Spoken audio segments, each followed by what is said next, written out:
Hello, good afternoon, Dr. Paul. Assalamu alaikum. Alaikum assalam wa rahmatullah. How are you? I'm okay. How are you doing? I'm great. I'm great. I'm so honored to have you with us today. And Happy to. I would like to start by introducing to our audience on behalf of Qatar Diabetes Association.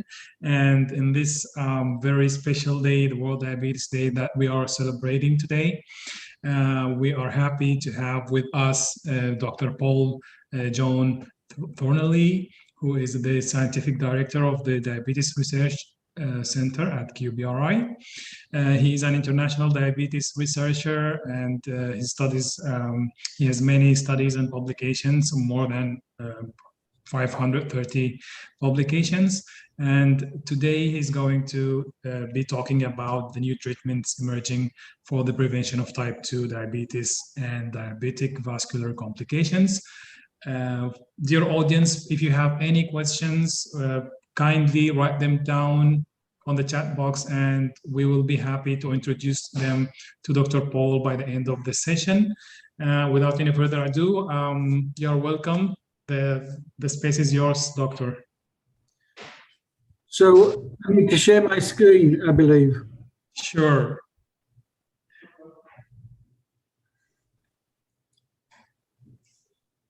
Okay.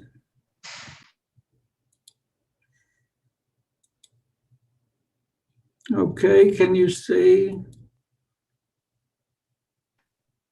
this now? Okay. Okay, we're ready to continue? Yes, clear, now clear.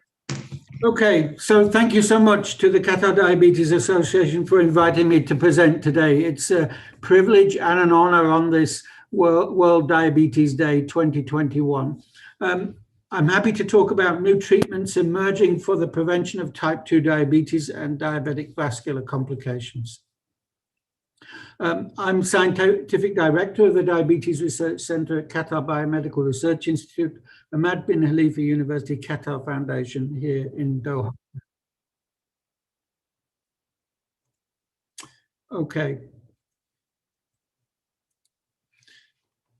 So in the Diabetes Research Center at QBRI, I'm the scientific director. We have also team leaders, Dr. Essam Abdelalim, who works on human pluripotent stem cells for disease modeling and cell therapy in diabetes.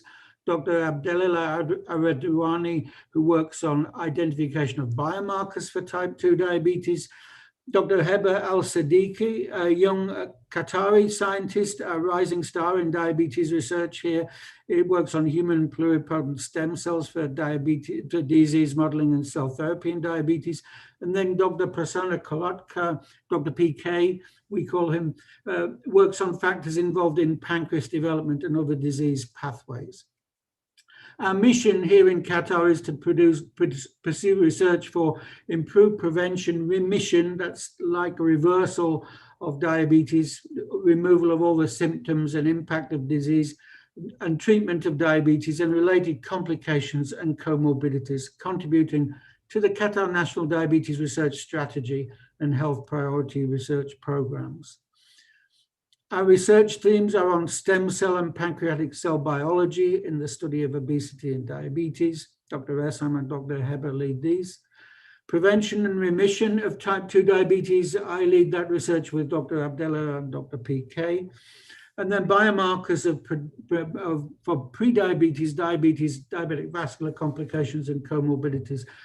This is research by Dr. Abdullah, myself, and Dr. PK. And of course, we're all engaged in this scientific research to improve health and well-being of patients with diabetes and people at risk of developing diabetes. And we know from its sunnah that seeking knowledge is an obligation upon every Muslim. So here on World Diabetes Day 2021, the Diabetes Day campaign put these rather concerning global statistics of around 537 million adults around the world are living with diabetes. 643 million adults are predicted to be living with diabetes by 2030. 1 in 2 of the people living with diabetes have it undiagnosed, so they're not receiving appropriate guidance for therapy, care and therapy. 4 in 5 of people with diabetes live in low and middle income countries where access to care and medication is challenging. And 6.7 million people are considered to have died from the effects of diabetes and the complications in 2021. This is compared, say, to the coronavirus COVID-19 disease, which to date has accounted for about 5.1 million deaths. So it's this every year with diabetes we're suffering, and 1 in 10 adults have diabetes globally. So these are concerning statistics, not to be to create fear, but certainly concerning and to motivate the biomedical research community to improve our efforts on research and development to improve care and treatment for patients with diabetes and try to prevent people developing diabetes also. We're also this year in the centenary of the discovery of insulin, a key hormone involved in diabetes. Deficient in type 1 diabetes can be high presence in type 2 diabetes, but it's not functioning properly, or the responses to it are not appropriate. And actually, insulin was discovered by a team of 4 investigators. Often we see the photo on the left there of Charles Best and Frederick Banting, that were the duo, 2 people that were working in the laboratory doing the key experiments. But this was also involved Professor John McLeod, who helped in the design of the studies and set up the laboratory to do this key discovery. And then Dr. James Cullip, who helped in purifying extracts from pancreas of cows to make an extract to do the first treatment of a human diabetic patient. And so, and in 1923, Dr. Frederick Banting and Professor John McLeod were awarded the Nobel Prize, and they felt so much that the others had contributed to the key discovery that they shared the award money for the Nobel Prize with Charles Best and James Collett. If we were writing a paper today, we would probably put Frederick Banting as first author, John MacLeod as last author, and Charles Best and James Collett in between like that. They all did this, contributed to this remarkable discovery, which we celebrate 100 years on today. It's been a life-saving discovery for patients with type 1 diabetes and supporting treatment for patients with type 2 diabetes. So what about where we are in Qatar here? So the Ministry of Public Health published statistics of 17% of the population, almost 1 in 5 people in Qatar have diabetes. 10% of those have type 1, 90% type 2. And another 1 in 5% of the population have what we call pre-diabetes, at high risk of developing type 2 diabetes. And then for patients with diabetes and receiving current treatments and care, there is the risk of developing the so-called chronic complications of diabetes. That is damage to the kidney, to the retina, to the peripheral nerves in arms and legs, and also increased risk of heart disease. And this affects one in 2 to 1 in 3 patients with diabetes. So the research we do here at QBRI, firstly, we're trying to enhance prevention and reversal or remission of early stage type 2 diabetes. So we want to do research such that we want to help every person at risk of developing type 2 diabetes to achieve effective prevention. Secondly, we want to help every patient with recently diagnosed type 2 diabetes to achieve effective remission. In the circle in the diagram shown, people will start out in good health through lifestyle, genetic risk factors, and decreased physical activity. They will develop impaired glucose tolerance. This will then put them at high risk of developing type 2 diabetes, and there will be progression to a diagnosis of type 2 diabetes and then receiving the appropriate treatment and care.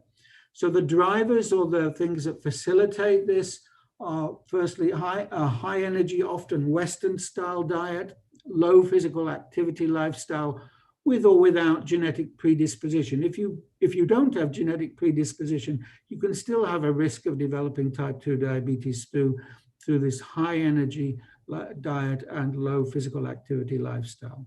And if this continues when we have pre-diabetes, it will take subjects into the development and diagnosis of type 2 diabetes. Now, what we would like to do, we'd like to add some extra arrows onto this diagram.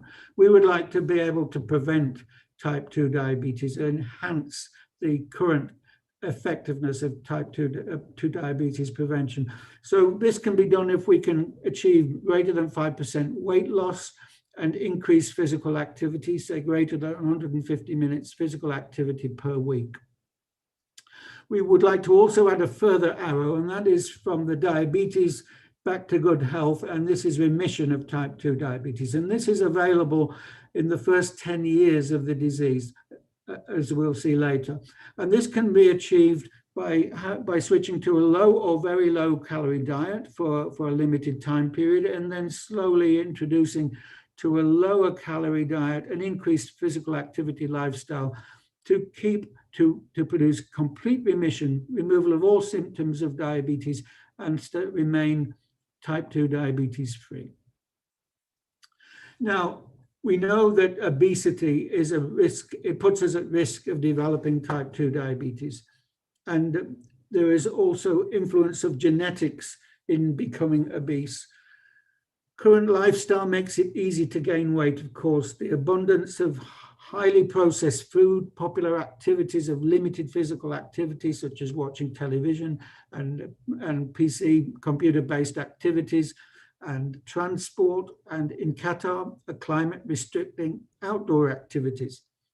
And also then genetic variation disrupting energy balance or decreasing energy expenditure or increasing appetite puts us at risk of becoming overweight and obese. For type 2 diabetes risk, there's now known to be over 600 genes linked to the risk of type 2 diabetes. And in this pie chart, I show studies from looking at twins, where we can gain insight into the impact of genetics or environment and age on risk of type 2 diabetes. Genetics certainly plays a major part. About half of the risk of developing type 2 diabetes is linked to our genes.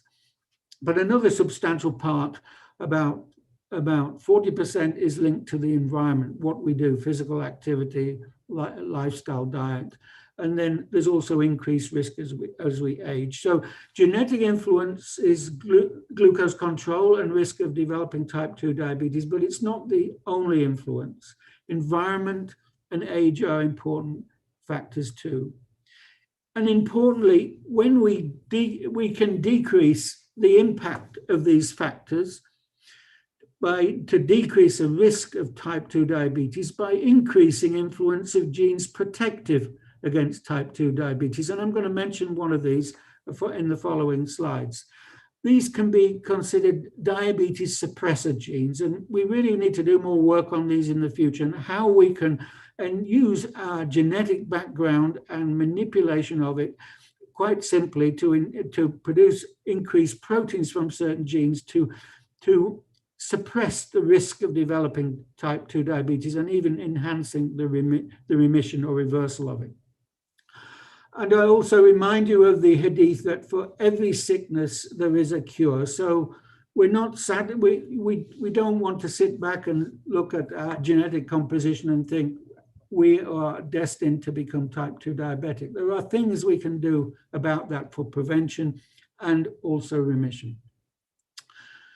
So for prevention of type 2 diabetes, certainly there are difficulties of implementation at the community level in the primary healthcare centers. And then there's a need for a more patient-centered approach. Often for health matters, we look to the United States. And this year is actually 20 years since the start of the United States National Diabetes Prevention Program, which was initiated in 2001. Where it encouraged people to have a more physical activity and a lower calorie intake in diet. But actually in these 20 years, diabetes prevalence has not decreased, it's actually increased. It's gone from 6.4% to 10.5% of the US population. So it's going in the wrong direction. So really there are challenges, even in countries like the US, to enhance the effectiveness of type 2 diabetes prevention.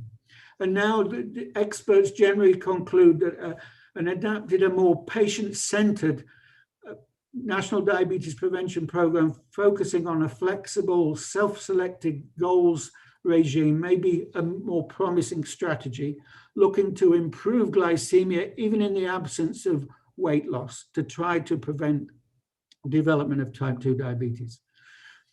In Qatar, I think we have advantages for preventing type 2 diabetes. We have a healthcare provision, which is very high quality and very widespread health screening and monitoring by the Primary Healthcare Corporation in Qatar, a single well-equipped and accessible healthcare agency, which is really very beneficial for effective type 2 diabetes prevention. And of course, we also have the cultural advantage in that Islam guides a life of balance. The hadith says at mealtime, the stomach is to be filled 1/3 with water, 1/3 with food, and leave 1/3 empty. So we really have also cultural strength to try to enhance the prevention of type 2 diabetes. If we look at remission of early stage type 2 diabetes, very interesting studies over the past 12 years, originating mainly, I think, in the United Kingdom, have shown that type 2 diabetes is not irreversible progress into health impairment. It can be reversed. We can get remission. A series of clinical studies have shown early stage type 2 diabetes is reversible if you go for a certain period on a low or very low calorie diet. And this is research really pioneered by Professor Roy Taylor of the University of Newcastle in the United Kingdom. A low or very low calorie diet, of course, is a little bit surprising and maybe a little bit difficult to accept, but at 10 to 26% total energy intake compared to the normal energy intake, and for very low calorie, under 10% total energy intake. But this is for a limited time, and then reintroducing to a diet that is still a more controlled diet and not over enriched with high calorie foods. It requires weight loss of about 15 kilograms, and it's thought to be available in 1 in 2 people within 10 years of type 2 diabetes diagnosis. In the primary healthcare setting in the UK, 1 in 25% of patients achieve this after diagnosis and discussions with their general practitioner. So they take measures to improve their lifestyle and get remission from type 2 diabetes. With more enhanced guidance, this has been brought up to 36%. But although this is certainly very encouraging, but still we don't know about the long-term effectiveness. We may need other options. We have experience in Qatar with this. Our friend of QBRI, Professor Sharad Tahiri, led a diabetes remission study on low-calorie dietary intervention, which produced 61% remission of the subjects that participated, which is a very good achievement. And I know he's now looking to see if this can be rolled out into the primary healthcare setting. Again, we're not sure about the long-term effectiveness. And of course, we have to be mindful that not everybody seems to have this remission available to them by this strategy. We may need other options. So we're working on other options in QBRI. Are there other ways to help achieve and sustain prevention and remission of type 2 diabetes? So we have a Qatar diabetes prevention program ongoing, led by Professor Abu Samra with Professor Sharad Tahiri. And they're looking at effects of using conventional diabetes treatment drugs to see if they can help prevent development of type 2 diabetes. This has been considered for many years. The issues with this are really potential for adverse effects of drugs, side effects of drugs, even drugs that are like metformin that have been in widespread use. Some people do show some adverse effects to them. And so we would like to have something else that is very safe and effective in helping prevent and reverse type 2 diabetes. And what I want to talk to you about today is a discovery that we've made, and that's a dietary supplement called a glyoxylase 1 inducer, or GLO1 inducer. So to get to this discovery, we had to consider, why do people develop type 2 diabetes? The natural course of development of type 2 diabetes involves a decreased response to insulin in the muscle and liver, and the regulation thereby of glucose metabolism in the body. And this is the key initiator for the development of type 2 diabetes. And it's present decades before diabetes develops. So we've got a big period where if we could intervene to stop this getting worse, or even lifting it, reversing it, we could prevent type 2 diabetes. This is the decreased responsiveness to insulin is driven by long-term exposure to high glucose concentrations from a calorie-rich diet, and particularly where the diet contains simple sugars like glucose, sucrose, such as sweetened cola drinks and things like that. These are sugars that are absorbed very quickly into the body. They increase our blood glucose before the response from hormones kick in to control it. And we can protect ourselves against this by increasing the amount of a protein called glyoxylase 1. And this is a dietary supplement that probably, I believe it's the first dietary supplement that was targeted to a specific gene. We could call it a type of precision dietary supplementation. And I was in the United Kingdom when I started working on this. And in 2012, the United Kingdom Innovation Agency launched a research funding scheme led by the food industry called Nutrition for Life. And we received $1.8 million to optimize and evaluate in clinical trial a dietary supplement increasing this glyoxylase 1, GLO1, or we call it a GLO1 inducer supplement. In the clinical trial, we called it Healthy Aging Through Functional Food, which has the acronym HATFF, or we called it then the HATSOF study. And in this study, 1 capsule of GLO-1 inducer or placebo was taken once daily before breakfast for 8 weeks by overweight and obese subjects. There was no diet restriction, no change in physical activity requested. Key findings were we increased the amount of GLO-1 as shown in this chart here.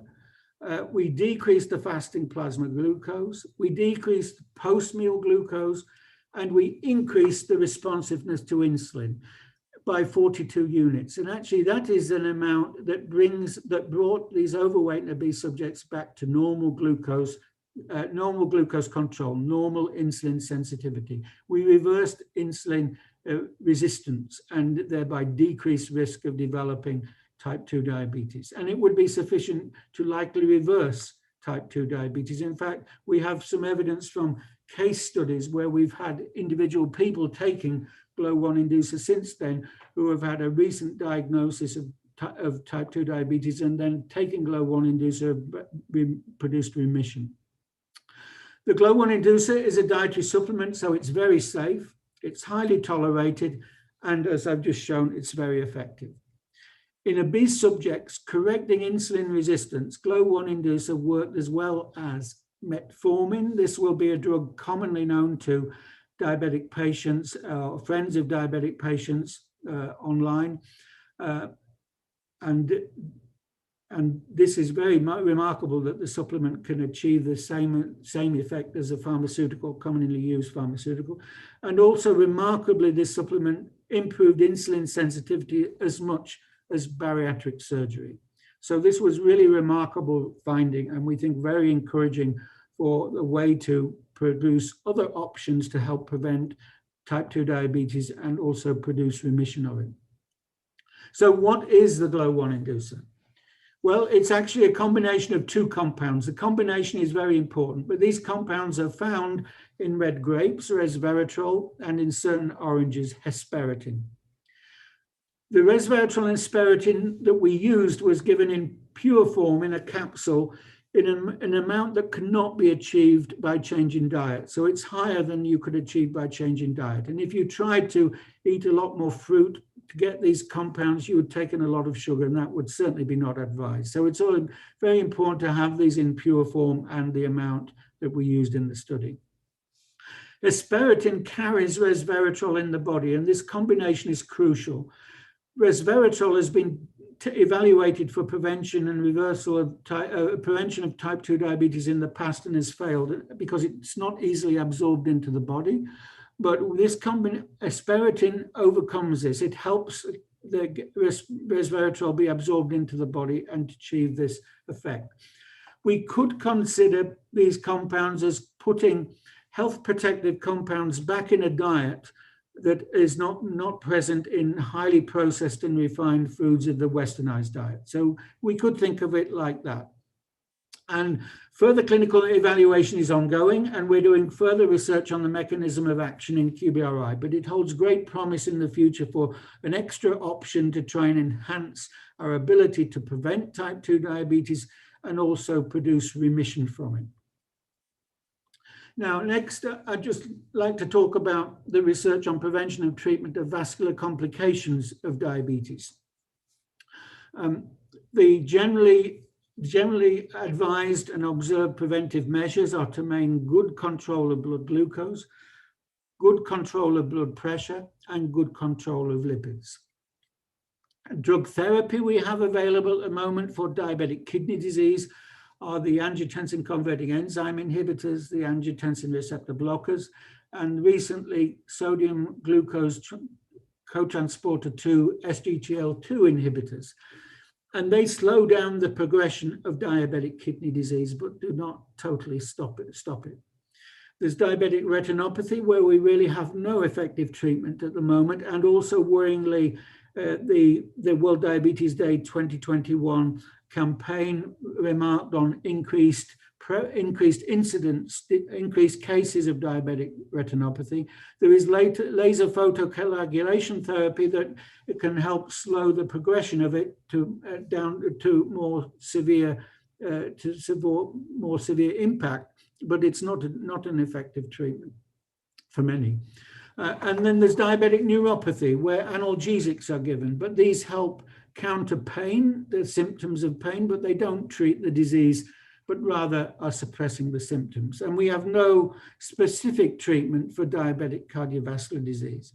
These are health concerns for all patients with diabetes, and really we need to do more to produce effective treatments and prevention and treatments from them. Actually, I am somewhat now a veteran of the vascular complications of diabetes research field, where I show some photos of me through the years. I have been working in biomedical research for over 40 years and on mechanisms of vascular complications of diabetes for over 30 years. And during this time, there have been novel therapies for diabetic complications proposed by investigators in the field in this period. There's aldose reductase inhibitors, the protein kinase C inhibitors, compounds aminoguanidine, bardoxolone, benfotiamine, vitamin E, and others. All came with a working hypothesis, optimism that they would work, then put into clinical trial. And unfortunately, none have been adopted for treatment because of lack of effectiveness and sometimes also toxicity. Some proponents of these drugs would say they've not had the best chance of working because they've not been given at very early stages of complications. But at the moment, we don't have a really good idea, except for the one I'm going to talk about shortly, on how to produce more effective treatment. All of these drugs, proposed treatments, have addressed one late stage aspect of the mechanism of development of vascular complications of diabetes, and none of them addressed the main initiator. And I think this was a underlying fundamental weakness of the approach. So to understand better, we have to ask ourselves what I often call the why question. In research, we're often involved in looking at what happens in disease and maybe how it happens, but we really also need to look at why things happen. This is the type of question that your grandchild would ask you if you tell a granddaughter or grandson what you're working on, and the aspects of it. The common question is, why does this happen? Why does this happen? And so this is a really important question, because if we know why things happen, we can then have a good idea how to intervene to prevent them. So why is the kidney, retina, and peripheral nerve susceptible to damage by high glucose concentration in diabetes? This is a fundamental question that has been asked for all the period I've been involved in diabetes research, and very few people have really focused on this, and nobody until recently came up with a really convincing answer. For example, why are nerves in arms and legs susceptible to damage in diabetes, and the nerves in the brains, alhamdulillah, are resistant to damaging effects of glucose? It's not exposure to high glucose itself, because glucose accumulates in both peripheral nerve and the brain equally in diabetes, but it damages the peripheral nerve profoundly, but the brain much less so. So we have to look and ask, why do complications develop? And in consideration of this, we've found that the complications are initiated by the first step of glucose metabolism, catalyzed by a protein called hexokinase. And there are two types of this protein, called hexokinase 1 and hexokinase 2, in the kidney, retina, and peripheral nerve. And interestingly, these enzymes are saturated with glucose, even in normal levels of glucose. They can't metabolize any more glucose when challenged with high glucose. And this protects us. This is a really, really fantastic, really strong aspect. And we must say alhamdulillah for this, because this protects our tissues generally from the damaging effects of high glucose. But hexokinase 2 is uniquely stabilized to degradation by high glucose concentration. And in short periods of glucose excess, it diverts excess glucose for storage as glycogen. for use in periods of glucose shortage. This also is another advantage of the characteristics of hexokinase. The problem comes is if there are long periods of excess glucose, hexokinase 2, HK2 is stabilized so much, it creates a wave of increased glucose-derived compounds, disrupting normal glucose metabolism and leading to the development of complications. It's like a tsunami wave of glucose-derived compounds going into our tissues. And this explains organ vulnerability to high glucose concentration. The neurons of the brain have very little hexokinase 2 and are thereby protected. So this is a new insight into why diabetic complications develop. And now, of course, we can develop strategies to intervene and prevent them. And we call this new theory hexokinase 2 linked glycolytic overload. And it's now, I think, the best working hypothesis for why diabetic complications develop, where they do. And very interestingly, GLO1 inducer was developed to treat diabetic vascular complications because it's protective against damaging effects of glucose. We did not foresee, but we were delighted to find that GLO1 inducer protects against hexokinase 2 linked glycolytic overload and is a new candidate for treatment of vascular complications. So with the GLO1 inducer, cells of human blood vessels maintain normal glucose metabolism in hyperglycemia. No current treatment can do this. In the charts, I show hexokinase 2. In the red bars is where we've put high concentrations of glucose in cultures of human blood vessel cells called endothelial cells. And you can see in the high glucose where I put Hg, the hexokinase 2 goes up.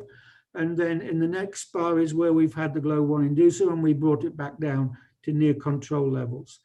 And on the right-hand side is the glucose metabolism in these cell cultures. With the GLO1 inducer, with the high glucose on the first red bar, the third bar along, we see increased glucose metabolism that drives a cell dysfunction. And this is brought down by the GLO1 inducer treatment. So GLO1 inducer can provide for cells being vascular cells, blood vessel cells linked to complications development. It can provide for these cells being in high glucose concentration, and they act absolutely normally. No other medication that diabetic patients are taking today can do this. This is really remarkable characteristic of GLO1 inducer, and one which I think bodes well for really is a good sign for improved treatments of diabetic complications in the future. So on this World Diabetes Day, also, I don't want to forget diabetic patients with type 1 diabetes, because treatment and prevention of type 1 diabetes is also very, very important. And in the medium term, in QBRI Diabetes Research Center, we are working on stem cell-derived pancreatic beta cells for cell therapy, which can provide, in principle, a cure as long as we can overcome in the years to come problems with acceptance of these cells and continued function as they're transplanted. In the medium to long term, I think we can see methods for improved detection for children at risk of type 1 diabetes, and then we can do clinical trials for type 1 diabetes prevention. And I think in the future, we will be able to also produce effective prevention for not just type 2 diabetes, but type 1 diabetes. So in this presentation on new treatments emerging for the prevention of type 2 diabetes and diabetic vascular complications, my concluding remarks are that safe and effective dietary supplements are in development to improve prevention and remission of type 2 diabetes, such as the GLO1 inducer that I've described. We now have a viable hypothesis to explain organ susceptibility to damage by high glucose exposure in diabetes, and a new strategy to develop effective treatment of vascular complications of diabetes. And this is very encouraging for the future. And I am optimistic that the burden of diabetes in Qatar and elsewhere can be lifted inshallah. And I remind you again of the hadith: for every sickness there is a cure, and the diabetes researchers in QBRI, along with others, are working towards this. So I'd like to thank all the investigators that work with me in QBRI in my diabetes research studies, and the researchers in my team, Mariam Al-Motua, Aldana Al-Nefs, Minzang Zhu, Patrick White, and Alberto de la Fuente. I also collaborate with Dr. Essam Abdelalim on stem cell-derived pancreatic beta cells. We work closely with Professor Naila Rabbani in Qatar University. And also, more recently, we've been looking at COVID-19 as a complication of type 2 diabetes and working to see how we can prevent severe COVID-19 in diabetic patients, not forgetting that in 2020, a lot of the people that died from COVID-19 were those with obesity and diabetes, or the increased risk of severe COVID-19. And Dr. Heba Al-Khatib and Dr. Isra El-Bashir, who's worked with us on that project. So I'd like to also thank the Qatar Foundation for funding my research program, and I would like to thank you for listening to this presentation, and also thank you for your interest. And we really look forward to a day where we can provide for effective prevention of type 2 diabetes, effective remission for those people who have type 2 diabetes, and also effective prevention and treatment of the vascular complications of diabetes. So thank you so much. Thank you, Dr. Paul. John Thornley, Scientific Director of the Diabetes Research Center from QBRI. And now we are open for questions. If you have any questions, you may either write it down on the chat box, or you can just open your mic and directly ask your question.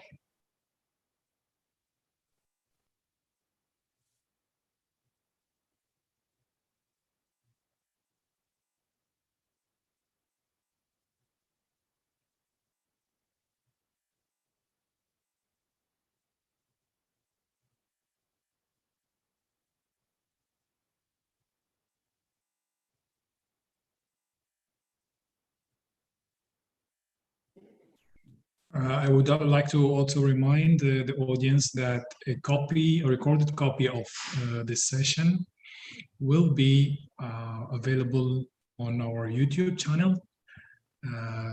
Just write Qatar Diabetes on the YouTube channel and you get to access the recorded version of the session.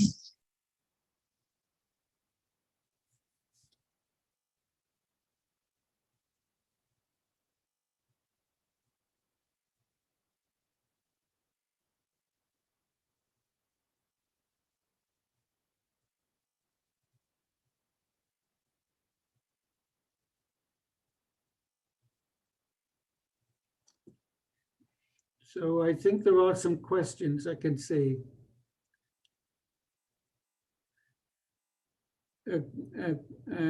Comments on chromium picolinate in prevention of type 2 diabetes. I'm not investigated that. So this would be a metal complex to try to prevent type 2 diabetes. I'm not aware of studies on this. I think I talked about the studies that I've done myself on the dietary supplements for prevention of type 2 diabetes. One of the issues faced with type 2 diabetes prevention studies, which were also have been done with using current drug treatments like metformin, are that if you're looking at people with pre-diabetes that don't yet have a overt established disease, and giving them a drug which may have some adverse effects for some people, there are challenges with that, and also giving chronically. So any prevention of type 2 diabetes, of course, would have to be given over the long term. And so this is why the the treatment envisaged has to be very safe, highly tolerated. And this is why a dietary supplement, it looks to have clear advantages over other drugs or other treatments such as metal complex, this chromium picolinate metal complex. Thank you, Dr. Paul. There is a question about the I would like to ask about the research of stem cell, if it started to treat diabetic patient or not yet. Actually, this was the topic about our previous session, was about the stem cells and the advancements in the treatment of type 2 diabetes. Yeah, I think my colleague, Dr. S.M. Abdel-Halim, talked about this. So he likely covered this, but we've discussed that. I think this year, the Federal Drug Administration gave approval for stem cell-derived pancreatic beta cells for treatment of patients that have difficulty controlling their glycemic control, where the beta cells are injected in the portal vein in the liver. They lodge in there and then can help control glycemia, blood glucose. Previously, you would have seen that beta cells were isolated from pancreas, taken from people that had died in car accidents or things like that, isolated from human sources like that. But now you can have this more readily accessible source from stem cells. So that is a move in the initial move towards cell therapy for type 1 diabetes. Of course, we had published, I can see the question about publication on GLO1 inducer. Yes, we published this research. We completed the clinical study. We completed the clinical study as early as towards the end of 2014. We published the results in the journal Diabetes in 2016, and then we've been doing more research following up on this since then. And we're very optimistic that the dietary supplement in further studies is going well, and we're very optimistic that in the near future it will be brought to market somewhere. It will be brought to market and available for people to consider, for physicians to consider recommending people at risk of type 2 diabetes taking.